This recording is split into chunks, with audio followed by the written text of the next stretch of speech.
ఫోటోని కుట్టేద్దాం. నగరంలో సరికొత్తగా ట్రెండ్ అవుతున్న ఎంబ్రాయిడరీ స్టైల్.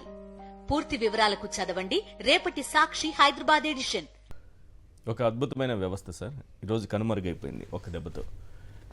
ఇదే ఇంకా హామీ మీ అనుభవం.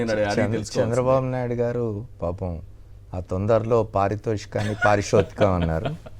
సర్లేండి, మాట్లాడుతున్నప్పుడు ఫ్లోలో జరిగితే మనం దాన్ని పారితోషికంగా కరెక్ట్ చేసుకుందాం. కానీ విషయం ఏంటంటే గ్రామీణ వ్యవస్థలో ప్రజలకు, అంటే గ్రామాల్లో నివసించే పేద ప్రజలు, ఎక్కువ మంది పేద ప్రజలు గ్రామాల్లో నివసిస్తారు. గ్రామాల్లో నివసించే పేద ప్రజల జీవన ప్రమాణాలని మెరుగుపరచడం కోసం అని చెప్పి 2019లో ఆంధ్రప్రదేశ్లో వైఎస్ఆర్ కాంగ్రెస్ పార్టీ అధికారంలోకి రాగానే ముఖ్యమంత్రి జగన్మోహన్ రెడ్డి ఒక వినూత్నమైన కార్యక్రమాన్ని మొదలుపెట్టినాడు. Village volunteer system, ward volunteer system, village secretariats, ward secretariats అని. వీటి కోసం అని ప్రభుత్వం మున్సిపల్ అడ్మినిస్ట్రేషన్ శాఖ, తర్వాత పంచాయతీరాజ్, రూరల్ డెవలప్మెంట్, ఈ అన్ని శాఖలతో అనుసంధానం చేసి ప్రత్యేకమైన ప్రభుత్వ ఉత్తర్వులు వెలువరించి ఈ వాలంటీర్ల వ్యవస్థను ఏర్పాటు చేసినారు. 2023 ఆగస్టు తర్వాత జియో మళ్ళీ రాలేదు కాబట్టి అది అసలు లేనే లేదు అని మాట్లాడుతున్న పెద్ద మనుషులు మరి ఎన్నికల సమయంలో వాళ్ళు మాట్లాడిన మాటలు ఏమిటి? ఇప్పుడు మనం చంద్రబాబు నాయుడు గారు మాట్లాడింది విన్నాం.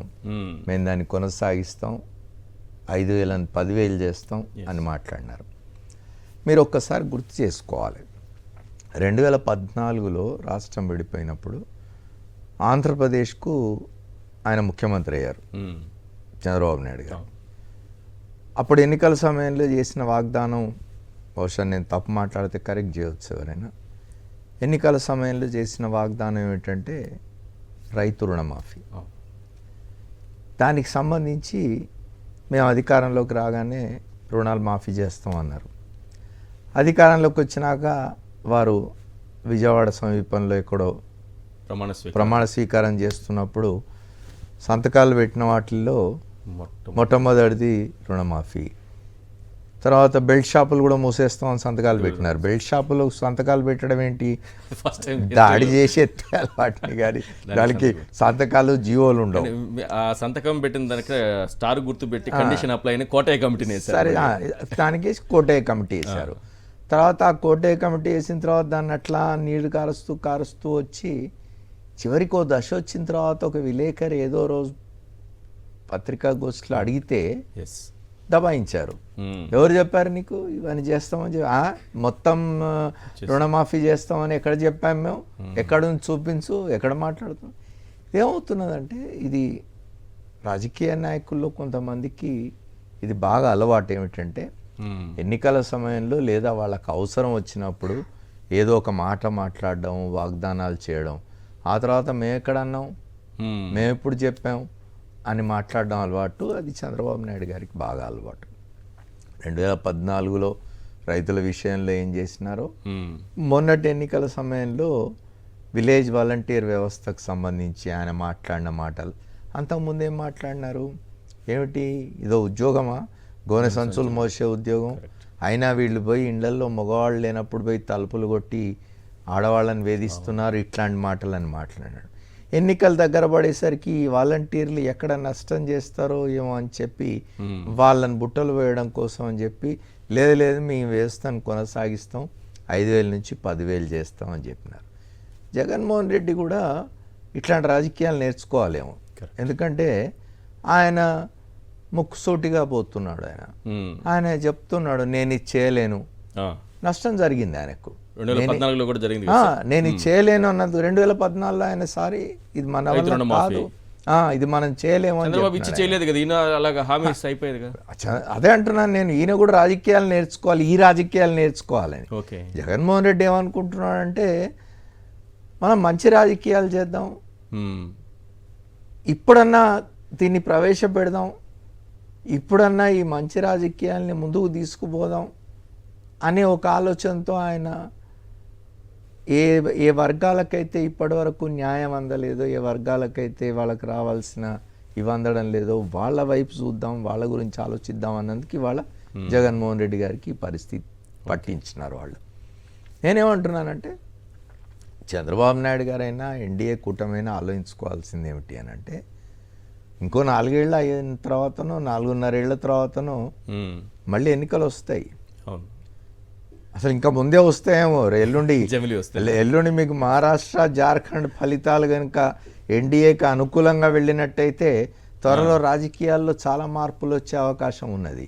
జమిలీ ఎన్నికలకు పోయే ప్రయత్నం చేస్తారు. అది ఎంతవరకు సాధ్యమవుతుందని చెప్పలేను నేను, కానీ తప్పనిసరిగా కేంద్రంలో ఇవాళ ఉన్న ఎన్డీఏ ప్రభుత్వం జమిలీ ఎన్నికల పట్లనే అనుకూలంగా ఉన్నది. చాలా చాలా వేగంగా అది తీసుకొచ్చే ప్రయత్నంలో ఉన్నారు కాబట్టి ఇంకా ముందే రావచ్చు. 2 ఏళ్లలో ఎన్నికలు వచ్చినా ఆశ్చర్యపోవాల్సిన అవసరం లేదు. కాబట్టి చంద్రబాబు నాయుడు గారైనా వారి కూటమిలోని పెద్దలైనా ఇతర నాయకులైనా గుర్తుపెట్టుకోవాల్సింది ఏమిటి అంటే 2 ఏళ్ల తర్వాత కాకపోతే 4.5 ఏళ్ల తర్వాత అయినా ఎన్నికలు వస్తాయి.